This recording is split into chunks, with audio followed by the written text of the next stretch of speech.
Welcome to my YouTube automotive channel. In today's video I have a 2019 GMC Terrain and I will show you how to lower the back seats. This video will apply to second generation of GMC Terrains made from 2018 all the way up to 2024. Okay, so to lower the back seats you'll have like two separate portions.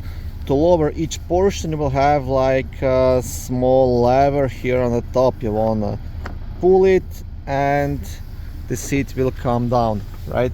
And same thing with the other side.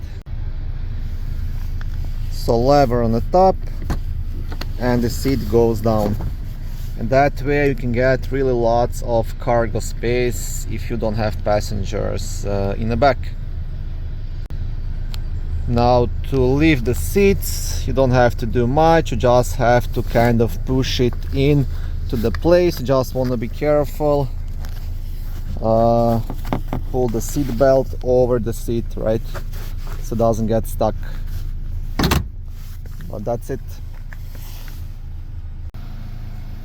Okay, thank you for watching this short video. I hope it was helpful and educational.